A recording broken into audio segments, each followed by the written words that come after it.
Praise lord. బాగున్నారా? మరొకసారి ఉదయమునే నీ కృపతోని దేవుని వాక్యం పంచుకోవడానికి ఆశపడుతున్నాను. యెషయా గ్రంథము 54వ అధ్యాయము 17వ వచనము, నీకు విరోధముగా రూపింపబడిన ఏ ఆయుధము వర్ధిల్లదు. నిజమేనండి. ఈరోజు మన చుట్టూ చాలామంది ఏదో ఒకలాగా మన జీవితాన్ని నాశనం చేయాలి, మన బ్రతుకులు పాడు చేయాలి అని చూసేవారు చాలామంది ఉంటారు.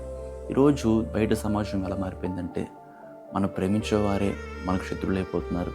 మనం ఎవరినైతే నమ్ముకుంటామో వాళ్ళే మనకి విరోధులు అయిపోతున్నారు. ఈరోజు ఈ మాటలు విన్న ప్రియ సోదరి, నీ జీవితంలో ఒకవేళ ఇలాంటి విరోధముగా నీ జీవితంలో ఎవరైనా నేను గాయపరుస్తున్నారేమో, మిమ్మల్ని బాధ పెడుతున్నారేమో, మిమ్మల్ని ఇబ్బంది పెడుతున్నారేమో. ఆనాడు భక్తుడైన దానియేలు జీవితంలో కూడా అదే జరిగిందండి. లేనిపోయిన నిందలన్నీ వేశారు.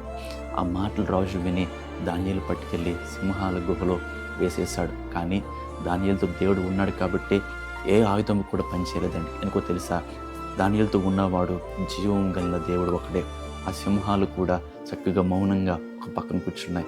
ఏ మనుషులైతే దానియేలు మీద నిందలు వేశారో ఆ మనుషులను పట్టుకు వెళ్ళి ఆ యొక్క సింహాల గుహలో వేసేసినప్పుడు సింహాలు వారి యొక్క శరీరాల్ని నాశనం చేసేసి చంపి పాడేసినాయి. ప్రభువు అంటున్నాడు, ధైర్యంగా ఉండు. ఈరోజు మనకేదో అయిపోతుందని కంగారు పడద్దు. మనతో ఉన్నవాడు లోకంలో ఉన్నవాడి కంటే గొప్పవాడు కాబట్టి ఆ గొప్ప దేవుని మనము బలంగా పట్టుకుందాం. దేవుడు మిమ్మల్ని, మీ కుటుంబాన్ని దేవుడు దీవించును గాక.